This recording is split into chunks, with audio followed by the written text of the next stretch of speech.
दुनिया में आरक्षण सिर्फ भारत में ही है। दुनिया में जातियां सिर्फ भारत में ही है, जातियां कहीं है ही नहीं। वर्ग है, मजदूर वर्ग है, किसान है, कारीगर है, इंजीनियर है, डॉक्टर, वर्ग तो है, पर जातियां कहीं नहीं है। और जातियों का विभाजन हमने बहुत पहले कर दिया। ये भी एक तरह से वैज्ञानिक आधार था कि भाई जो ज्यादा समझदार आदमी है उसको अलग काम दिया जाए, जो लड़ाई करने में ठीक है उसको क्षत्रिय का काम दिया जाए, जो खेती के काम में ठीक है उसको वो काम दिया जाए।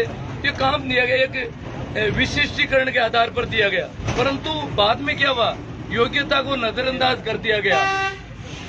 राजा का बेटा राजा ही होगा, चाहे वो कैसा ही हो, गूंगा, अकेला, मिर्गी का मरीज भी हो, वो सेनापति बन के लड़ाई करेगा।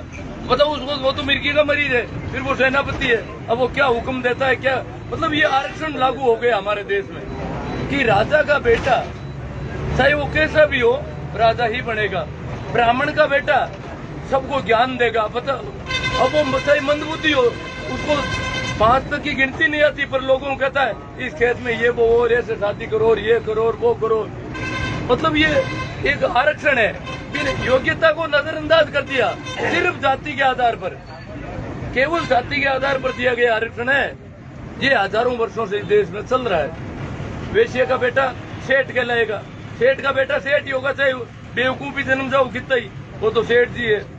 महाजन कहते हैं उसको, जबकि करते क्या, मिलावट, चोरी चौकेटी सारी वो उल्टा सीधा सब करते हैं, पर श्रेष्ठ व्यक्ति कहलाता है।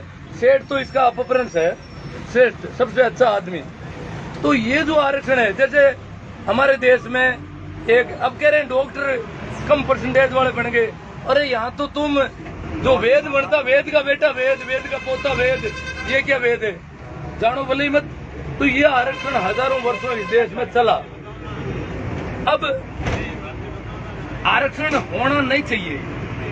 अगर आरक्षण होता है ना, हमारी लड़ाई क्या है, हम आरक्षण की लड़ाई नहीं लड़ रहे हैं, हम कह रहे हैं कि हमारा प्रतिनिधित्व होना चाहिए।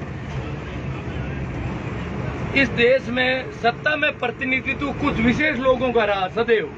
अभी जैसे आप न्यायपालिका को जानते हो, न्यायपालिका में सिर्फ 200-250 घराने हैं इस देश में। न्यायपालिका हमारा एक स्तंभ है लोकतंत्र का, और उसमें 250 घरों के अलावा कोई मुख्य न्यायाधीश नहीं बन सकता पूरे देश में। बताओ क्या सभी घरों में बेवकूफ जन्मते हैं? कहते हैं योग्यता नहीं है, SC ST OBC को मानता है बिना योग्यता के लोग हैं, इनमें बुद्धि नहीं होती, बीमार है, अकल नहीं है इनमें। तो ये मानना, क्योंकि बुद्धि पैदा होने के मामले में बुद्धि सभी घरों में बराबर जन्मती है। ये नहीं है कि ब्राह्मण के बेटे ही इंटेलिजेंट होते हैं, इंटेलेक्चुअल आदिवासियों में भी मिल रहा है। अब यहाँ क्यों नहीं हुआ आइंस्टीन? दुनिया की सबसे पुरानी सभ्यता है, परंतु यहाँ विज्ञान पैदा नहीं हुआ, बड़े वैज्ञानिक पैदा नहीं हुए। लड़ाइयों में हमारे यहाँ कोई आया तो वो जीत गया। जितने भी आए, ऊन आए चाहे मंगोल आए, जो भी आया आराम से जीता। क्यों? क्योंकि यहाँ क्षत्रिय का बेटा ही क्षत्रिय है, बाकी कोई तलवार के हाथ नहीं लगा सकता। अब जाट का बेटा कितना ही बलवान हो, परंतु वो लड़ाई नहीं कर सकता। वो तो उनकी अंधा था, बाप जी हुक्म यही करता रहा जिंदगी भर। घर पे अमल दारू पीवड़ा, अब क्या घाटी बाढ़ ले आगे, क्यों बाढ़ी घाटी घाटी खुद की हम भी कौन पूरी। मतलब ये आरक्षण हजारों वर्षों से चला। यहाँ के सेनापति कौन है? विशेष जाति के लोग ही सेना का काम करेंगे। बाकी वाले जो बहुत बड़ी आबादी है, जिसको अगर क्षत्रियों को छोड़ दिया जाए तो इस देश की 95% आबादी कभी लड़ाई में भाग नहीं लेती। क्या उसमें बलिष्ठ लोग नहीं थे लड़ने? यहाँ एकलव्य का अंगूठा काट दिया, इतना अच्छा तीरंदाज था, उसका अंगूठा काट दिया कि नहीं ये तीर क्षत्रिय ही चला सकता है, तुम नहीं चला सकते तीर चलाना तुम। क्योंकि यह विद्या के मामले में शिक्षा में क्या किया, 3 तरह की शिक्षा है। एक तो है धर्म, जो संस्कृति और ये शास्त्र वगैरह, ये जो मंत्र पढ़ना, ये तो सिर्फ ब्राह्मण के अलावा दूसरा मंत्र को ढूंढ ही नहीं सकता। दूसरा है शस्त्र चलाने की शिक्षा, ये क्षत्रिय के लिए थी निर्धारित। और तीसरा है हिसाब किताब करना दुकान का, ये वैश्य के लिए छूट थी। वैश्य हिसाब किताब पढ़ सकता है, परंतु तलवार नहीं चलाएगा, तीर नहीं चलाएगा। क्षत्रिय तीर तलवार चला सकता है, परंतु शास्त्र नहीं पढ़ेगा। ब्राह्मण के लिए सब छूट थी, वो तो शस्त्र भी चला देता। आपने सुना होगा परशुराम ने बेचारे क्षत्रियों का 21 बार नाश कर दिया इस धरती पर। ब्राह्मण के सभी शिक्षाओं की छूट। ब्राह्मण चाहे किसी की बेटी को ले जाए तो कोई पाप नहीं, किसी को मारे तो मुक्ति कर रहा है, मोक्ष कर रहा है। मारे तो क्या होता है, मोक्ष माना गया इस देश में। और आपको पता है ये जो सबसे ज्यादा गालियां हम दे रहे हैं किसको, लॉर्ड मैकाले को। लॉर्ड मैकाले कौन है, पहला आदमी है इस देश में जिसने हमारी चिंता की। उसने दो चीजें की इस देश में, एक तो शिक्षा का सार्वजनिकरण कर दिया, शिक्षा की छूट कर दी सबके लिए, कोई स्कूल में जा सकेगा।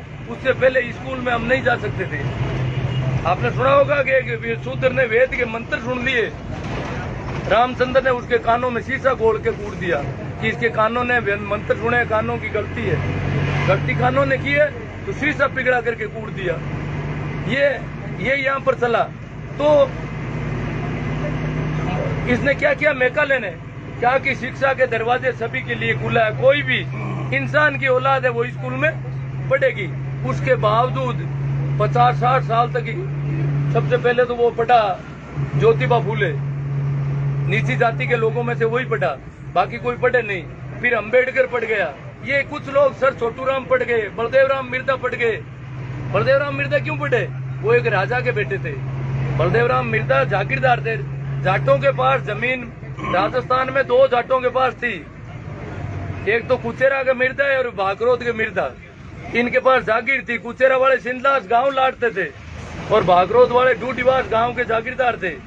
बाकी हमारे पास जमीन नहीं थी, टेनेंसी एक्ट लागू होने से जमीन मिली, उससे पहले जमीन नहीं थी हमारे पास 1 इंच ही कहीं। हम खेत बोते जरूर थे पर हमें चाहे जब टिक टोक के निकाल दिया जाता।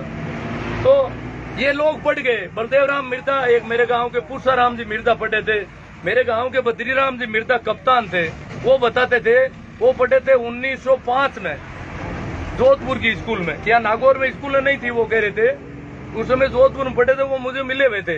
वो तो अब तो चले गए, कप्तान थे वो फौज में।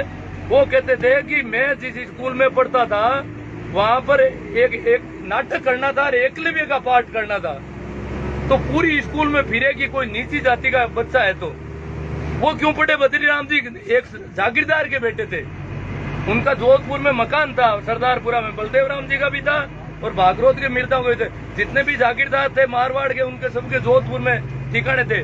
नागौर में भी मिर्जा के नोरे थे, हमारे गांव के मिर्जा का नोरा अलग था, नागौर में इनका रेजिडेंस था सब जगह। तो इनके बच्चे पढ़ने शुरू हुए, किस वजह से, लॉर्ड मैकाले की वजह से, नहीं तो इनको भी नहीं घुसने दिया जाता। लॉर्ड मैकाले और ये जागीरदार थे। तो बद्री जी कहते हैं पूरी स्कूल में फिर करके मुझे पकड़ के ले गए कि नीची जाति का बच्चा मिल गया। बद्री जी क्यों मन बताए फैल बहुत क्यों अपन नीच जात का मानने क्यों लोग, वो उनको बद्रीराम जी मिर्जा को एकलव्य बनाया इसको।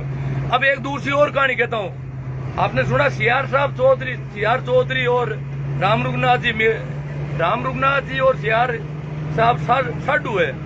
इनके दादी ससुर ने इनके ससुर को पढ़ाने के लिए मेड़ता की स्कूल लेके गए कि इनको पढ़ाना है। तो मतलब सीआर साहब के और राम रघुनाथ जी के ससुर थे और उनके दादी ससुर पकड़ के ले गए कि पढ़ाओ। तो स्कूल में ले गए, वहाँ तो स्कूल वालों ने कहा बाबा अड़खड़ी आके मोटू हुई खेती मारो दे, इन्हें कहीं पढ़ाई करो, हम खराब हो जी।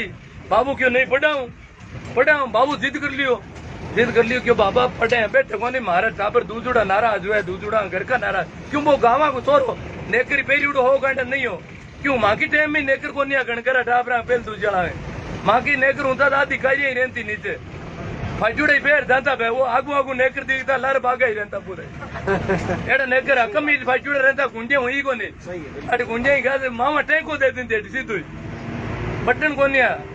मतलब तो बताओ माऊ 60 साल पहले जो मेड़ था जाट लेगो जो ऊंडे हुक्म ही साइड पेरा लेगो फिर जाटा छोरो बड़े बाणिया बामणा भेड़ू बिले गई वो तो बे क्यों बाबा मारे दूजुड़ा टापर स्कूल क्यों छोड़ते स्कूल, मारो नारो पानी लाए रोज बैठ धांगड़ा अड़े को नहीं क्यों नहीं बाबा मांग बैठे कौन बाबा शाम नटका बे क्या किशनगढ़ में पढ़े हो, मेड़ता की स्कूल इनकार करती हो क्यों एड़ा टाबरन क्यों बहुत मिलतो ही को नहीं मांग महीने तो बे भाणिया बामणा टाबर रो गामू पकड़ लाइडो रोज डूंगाटे केड़ो।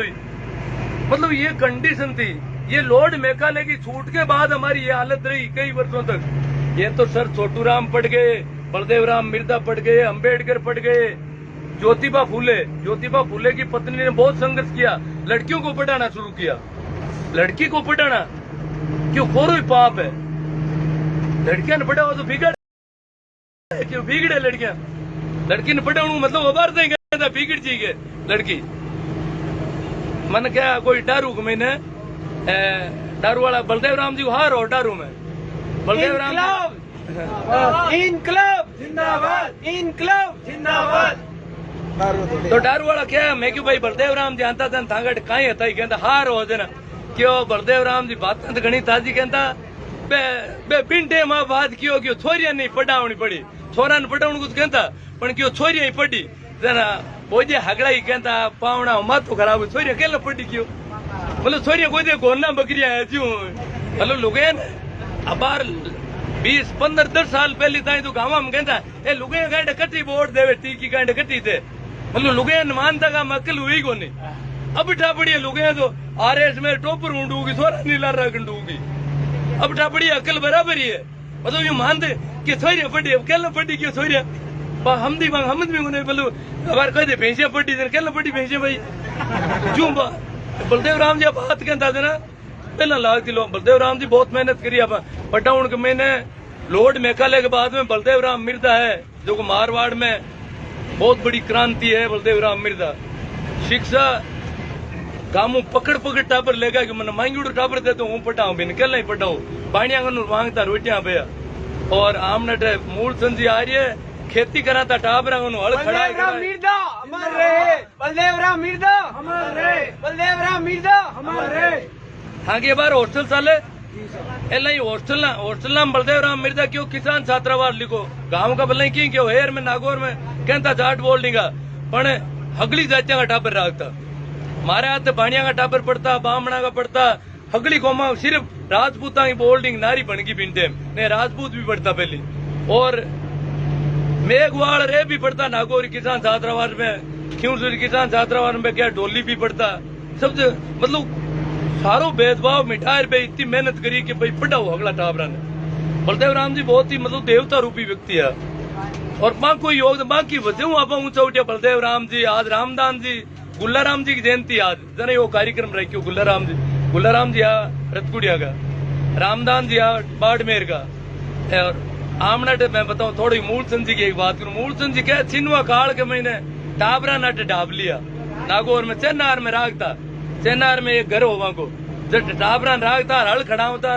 खेता में काम कराता बहुत हानि खावता पर मैं को नहीं जो बीज को नहीं क्यों हम नुकसान हुई को बीज कमाई दियो जना घर का आया टाबरा पाला जानता था मोटर वोटर को नहीं कटी आया क्यों मांगो टाबर दे दो मातो जावा माल वे जना राम मूलचंद जी क्यों माल वे था जाओ तो था जाता रो टाबर मान छोड़ दो हटे और मैं कल नहीं क्यों टाबर खुआड़ो गई क्यों नहीं कल नहीं करो था टाबरा मां खुआड़ो जो मूलचंद जी की दिक्कत हुई कि खाऊन की जी हुई को नहीं नागौर का बाणिया का नूर मांगे रुपया तो कोई देवे नहीं धान ही कोई गाले नहीं टाबर मरे भूखा घर का किया पर माल मूलचंद जी क्यों टाबर तो मरी क्यों हटी खुआड़ा गया ने हॉस्टल गया कंडीशन हुई मूलचंद जी गया कलकत्ता हटू मूलचंद जी कहानी बतावे क्यों मैं कलकत्ता कियो कलकत्ता का मैंने जाहिर बाणिया न टाइम झट कटी स्थिति कमजोर होती जन लोग कलकत्ता का बाणिया गन जाता मारवाड़ी बाणिया गणा कलकत्ता में घना तो बामण फिरता बेटी पढ़नावा बेटिया का नाम है पहले हुल्डरान दे देते पुन हुए अब झाड़ ने कुण दे हो रहा समझ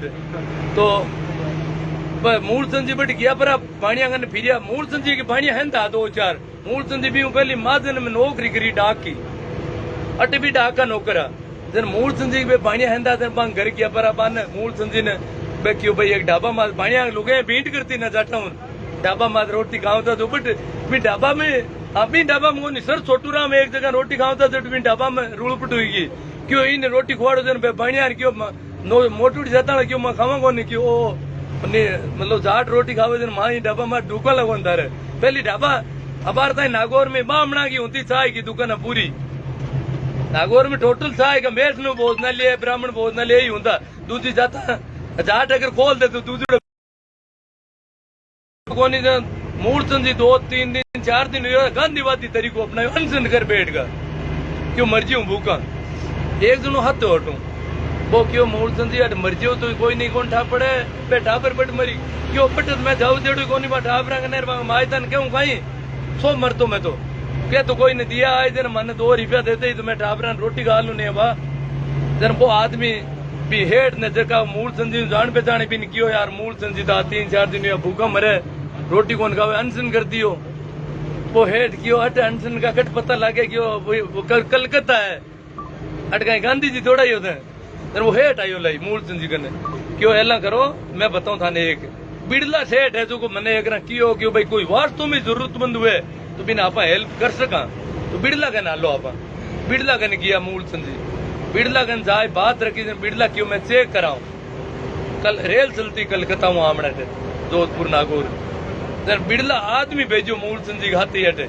कि वास्तव में छोरा भूखा मरे रेडी कंडीशन है या यूं झूठ क्यों बिड़लो क्यों झूठा गड़ा हुए लोग एला बन जाओ गरीब के महंगा स्थिति है मरा भूखा आ रही हूं के मांगनू ले जाओ पोटाए वो लागे पाप क्यों माने यूं आदमी भेजो अटे वो आदमी चेक कर पाची फैक्चुअल रिपोर्ट दी बने जन मान बाजरी का भैया मिलियार पे टाबर जीव तरिया छिनवा काल में आज मैं एक छोटी घटना बताई अब था आरक्षण वाली बात करूं पाची आरक्षण नहीं मांग रहे हम मांग रहे हैं हमारा हक प्रतिनिधित्व शासन में हमारा सत्ता में हमारा क्या हाथ है सर छोटूराम को कहा था यूपी के एक सेठ ने कि सर छोटूराम तुम जाटों के बच्चों को नौकरी में मत भेजो खेती करवाओ नौकरी तो गुलामी है सर छोटूराम ने कहा नौकरी गुलामी नहीं है नौकरी सत्ता में हिस्सेदारी है नौकरी गुलामी नहीं है क्यों 2 पैसे में नौकरी करता है जाट खेती करे तो ठीक रहे क्यों नहीं जाट नौकरी में आएगा और नौकरी में आएगा तो उसको सत्ता का पता चलेगा और सत्ता में उसकी हिस्सेदारी बढ़ेगी आज कोई पटवारी होता है कोई कलेक्टर होता है तो हिस्सेदारी बढ़ती है तो सर छोटूराम ने कहा ये बेवकूफ बनाना छोड़ो हमें और आमने तो सर छोटूराम ने लाया बलदेव राम जी कर आप लोगों ने भरोसा दिलाओ भी किगाणी न बार के कौन सो घणो हुई जावे यूं मारो फेसबुक और यूट्यूब चैनल है था ध्यान रखो तो कटी मिली घनी चीजा अब आरक्षण माती करा प्रतिनिधित्व जैसे अभी भारत में केंद्र सरकार में कैबिनेट मिनिस्टर एक ही ओबीसी का नहीं है बताओ आधी से ज्यादा आबादी और कैबिनेट मिनिस्टर नहीं राजस्थान में एक कैबिनेट मिनिस्टर लिया जोधपुर वाले को ले लिया बाकी वालों को नहीं नंबर आया सेक्रेटरीट में भी यही हालत है न्यायालय में तो पहले ही बता दिया राज्यसभा में ओबीसी के आदमी नहीं जीते वो किरोड़ी जीत गया 1-2 कोई और वो कोई किरोड़ी के पीछे थोड़ा जनमत ज्यादा था बीजेपी ने उसको लोग राज्यसभा में सिर्फ धन्ना सेठ आते हैं पूरे पूंजीपति विधान परिषदों में भी यही हालत है विधानसभाओं में कहाँ जीत रहे हैं जैसे झाड़ ज्यादा है क्यों सर में तो जीतेगा ही और क्या होगा उसका क्या एक सहीम लोडा अकेला जीत जाता क्या एक जाट को कोई जीता दे कोई सरदारपुरा की सीट से या कहीं से जिताएगा क्या बड़ी लोगों को वोट देते थे एक बाणियों कई गाँव में हरपंथ रिउड़ो है एक ब्राह्मण कई गाँव में हरपंथ रिउड़ो एक लो जाट हुए जगह हरपंथ बनाए देगा में कोई कौन बनावे दूसरी जातन दे भी कौन हल्का आदमी गुण वोट देवे वो तो मोटो दिखे बिन झगड़ा ही टेके डल्डे तो हाँ अब प्रतिनिधित्व की देखो बात है एक आरक्षण से कुछ लोग कहते हैं भाई अयोग्य लोग आते हैं पहले तो इसको आरक्षण मानना नहीं है यह है प्रतिनिधित्व हर जाति में योग्यताएं पैदा होती है इसलिए उस जाति में अगर उस आदमी ने सबसे ऊपर नंबर लिए तो उसका नौकरी में नंबर आना जो वो टॉपर है उस जाति का वो सबसे टॉपर सबसे ज्यादा इंटेलेक्चुअल है सबसे ज्यादा इंटेलिजेंट है बुद्धिमतिया है उसमें उसको लिया जाए चाहिए उसके नंबर एक धावक होता है रोज दौड़ता है एक जिसके पैर बंदे रखे हजारों वर्षों तक अब उसको बराबर दौड़ाएंगे ही क्या जिसके पैरों में बेड़ियां डाली गई उसको मैं जो कोटा में मेरे बच्चे को रखता था मैंने वहां देखा कि मैं तो थोड़ा गणित में बहुत तेज था हालांकि मैं गणित का स्टूडेंट नहीं रहा इसलिए मैं गणित में तो जरूर उससे कोई चर्चा करता केमिस्ट्री फिजिक्स मेरे बस की बात नहीं थी बिल्कुल तो मैंने देखा कि मेरा बच्चा वहाँ जो बच्चे पढ़ रहे थे उनकी नानी एमएससी साथ में नानी रहती है किसी की दादी रहती है अब मेरा बच्चा बताओ उनके बराबर कैसे हो मेरे घर में तो उसकी माँ तो अंगूठा साहब और मैं हूँ तो भी उसकी मदद क्या करूँ मैं कर नहीं पा रहा था क्योंकि वो तो टेक्निकल एजुकेशन है फिजिक्स और गणित पढ़ रहा था और वो मेरे इतने बस का रोग नहीं था तो जिस घर में इतने लोग 3-3 पीढ़ी एमएससी है वो बच्चा 80 नंबर लाता है और जिसकी माँ अंगूठा छाप है वो बच्चा 60 नंबर लाता है कौन है इंटेलिजेंट ज्यादा 60 वाला ज्यादा है नहीं है हम पढ़ते थे मैं गया जोधपुर में परीक्षा देने इस स्कूल में, तो स्टेशन मास्टर की परीक्षा थी। मैं मेंटल एबिलिटी और मेरी बहुत तेज थी, गणित तेज थी, तो मैं गया पर वहां गया तो हालत क्या, परीक्षा देने में बैठ गया, गर्मी के दिन थे, कमरे में मैं अकेला ही रहा, बाकी वाले सारे शहर में वापस चले गए स्कूटर साइकिलें लेकर के। और सही वापस पेपर लेने का टाइम हुआ, वो सभी वापस आए, घर से पेपर हल करके ले आए। इतनी पोल थी उन जमाने में। तो मैंने कहा भाई अपने को तो आना ही मतलब बेकार है यहाँ पर परीक्षाओं में, क्या करें।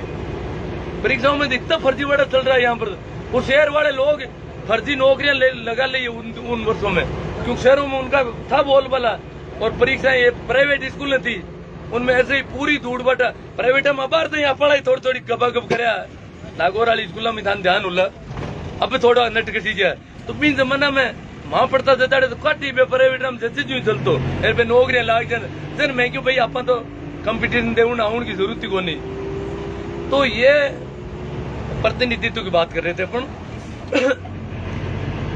विधानसभा में आपकी क्या हालत है? आज 50% से ज्यादा राजस्थान में आबादी है ओबीसी की, एमएलए है 66 ओबीसी के, प्रतिशत 33 ओबीसी की ये हालत है। मतलब ये जाटों में ये सबसे ज्यादा, तो उससे थोड़े विष्णु ही है और कुछ गुजर है वो एमबीसी के हैं, उनको मिलाकर ही 66, उनको मिलाकर पता नहीं 74-75 हो रहे हैं। ये हालत है। होना चाहिए 100 से 100 से ऊपर से सरकार बननी चाहिए हमारी, तो पर बन नहीं रही है। हम जीत ही नहीं पाते और स्वयं लोडार अकेले जीत। ये प्रतिनिधित्व की जो लड़ाई है, ये ओबीसी का आरक्षण नहीं था तो उससे पहले आईआईटी में हमारे बच्चे नहीं थे, जानते नहीं थे आईआईटी क्या होती थी। हम पढ़ते, मेरा बच्चा पढ़ने लगा तब मुझे पता चला कि आईआईटी कोई चीज है। उच्च शिक्षण संस्थाओं के बारे में हमें कोई जानकारी नहीं थी। तो हम जाए कहाँ, हमें कौन गाइडेंस करे? उनके तो शुरू से ही फूफा आए घर पे, तो वो भी गाइडेंस कर रहा है, बता रहा है ये है। हमें तो कोई बताने वाले, घर वालों को तो यही पता था कि 10 किताब पढ़ को, 11 किताब पढ़ को, और माँ पढ़ना भले हुन्ना फिरा की ढाई कौन पड़ती।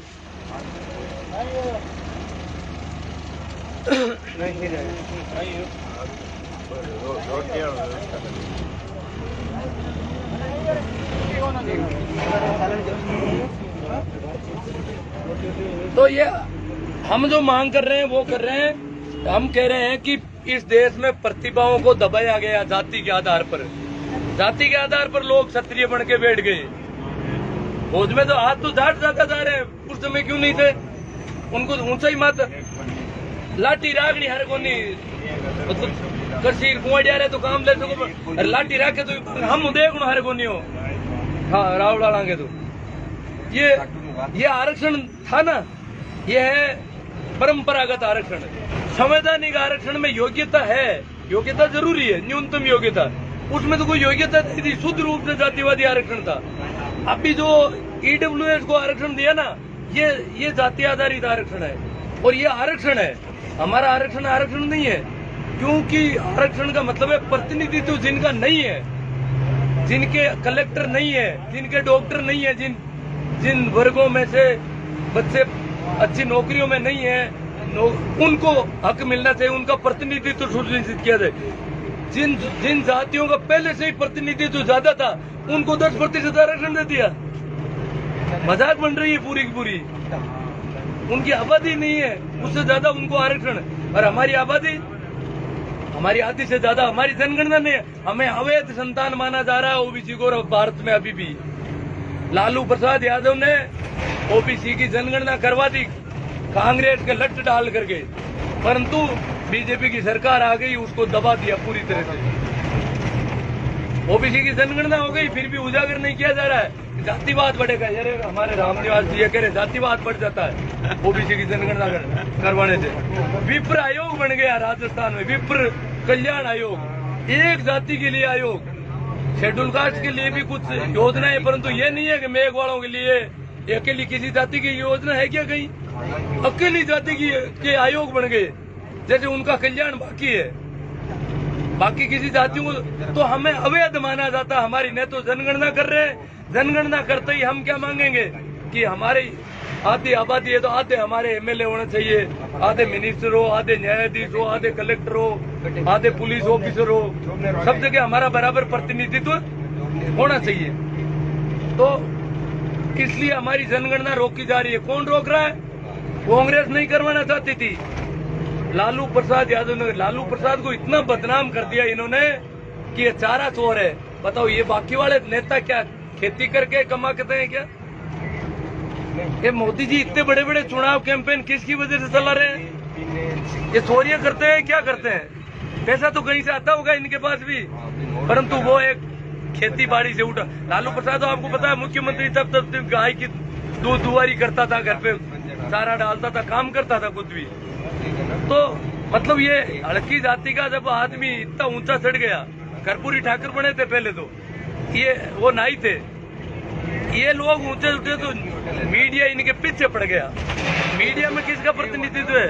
मीडिया पूरा का पूरा इनका है, ऊंची जातियों का। मीडिया इनका, न्यायालय इनका, राज्यसभा इनकी, मंत्रिमंडल इनका। मुख्यमंत्री ऐसा गहलोत को बना दिया, कुछ एक ओबीसी के बन जाते हैं, बाकी कोई गुंजाइश नहीं।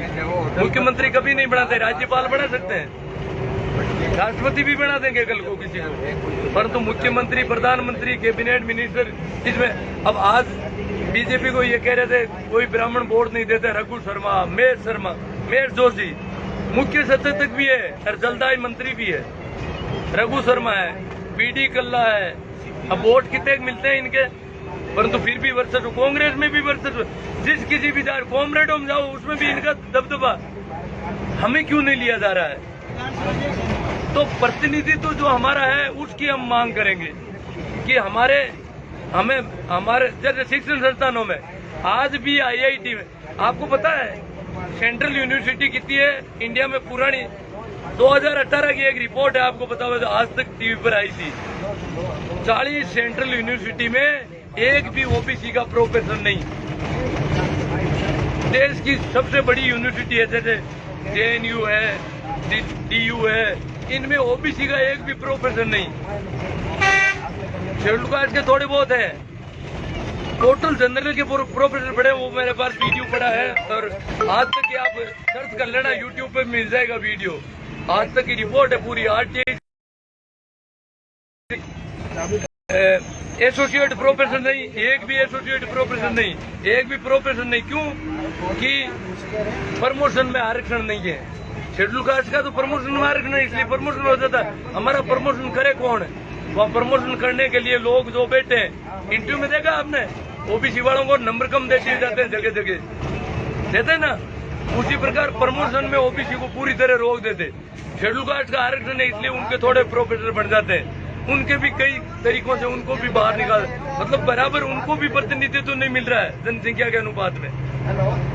तो एक भी क्या ओबीसी में सेंट्रल यूनिवर्सिटी का प्रोफेसर बनने लायक कोई जन्मा ही नहीं पूरे भारत में?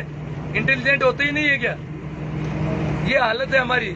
तो ये जो रुकावट है, ये प्रतिनिधित्व हम मांग रहे हैं, आरक्षण नहीं मांग रहे हैं।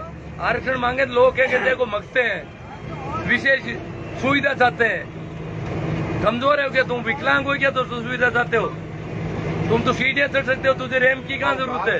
सुविधा नहीं चाहते। हम कहते हैं हमारा प्रतिनिधित्व सत्ता में होना चाहिए, हम कोई अवैध संतान नहीं है यहाँ पर, हमारी गिनती भी होनी चाहिए। तो अभी ओबीसी वाला ये तो आपके मैटर समझ में आया हुआ है। और ये मैं कुछ कह देता हूँ कभी बार, मैं कहता हूँ कि ओबीसी क्रीमी लेयर है ना, जब वर्टिकल लागू होगा तो क्रीमी लेयर को